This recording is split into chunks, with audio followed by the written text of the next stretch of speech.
গঙ্গারামপুর শহরের অন্যতম নাট্যসারথী নাট্যগোষ্ঠীর ৫১তম বর্ষপূর্তি উদযাপন অনুষ্ঠান অনুষ্ঠিত হল শনিবার ও রবিবার।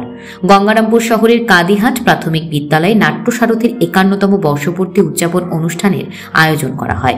দুদিনের এই অনুষ্ঠানে নাটকযাত্রা সহ বিভিন্ন সাংস্কৃতিক অনুষ্ঠান পরিবেশন করা হয়। এর পাশাপাশি টলিউডের বিখ্যাত অভিনেতা অনিন্দ্য ব্যানার্জিকে সম্বর্ধনা প্রদান করা হয়। মূলত বর্তমান সময়ে ক্রমশ লুপ্তপ্রায় যাত্রা শিল্প এবং নাট্যশিল্পকে উজ্জীবিত করতে এই উদ্যোগ গ্রহণ করা হয়েছে বলে জানান উদ্যোক্তারা। এ বিষয়ে নাট্যসারথী ক্লাবের সম্পাদক স্বাধীন মল্লিক জানান, গত বছর আমরা ৫০ বর্ষ পূর্তি করেছি নাট্যসারথীর পক্ষ থেকে।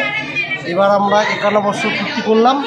৫১ বছরে আমাদের বিশেষ একটা কারণ ছিল, সেটা হচ্ছে নাট্য জগৎটাকে আমরা ধরে রাখবো। এটা হচ্ছে আমাদের প্রতিজ্ঞা যে এই নাট্য জগৎকে বজায় রাখতে গেলে আমাদের প্রতি বছর একটা করে অনুষ্ঠান করতেই হবে।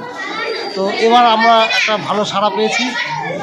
চলচ্চিত্র এবং আমাদের টিভি একজন দূরদর্শনের আমাদের অনিন্দ্য ব্যানার্জি, যে ভালো অভিনেতা, তিনি আমাদের সাথে সহযোগিতা করেছেন। তিনি আমাদের এক ডাকে সাড়া দিয়ে আজকে আমাদের অনুষ্ঠানে এসেছেন। এটা সত্যিই আমাদের সৌভাগ্য।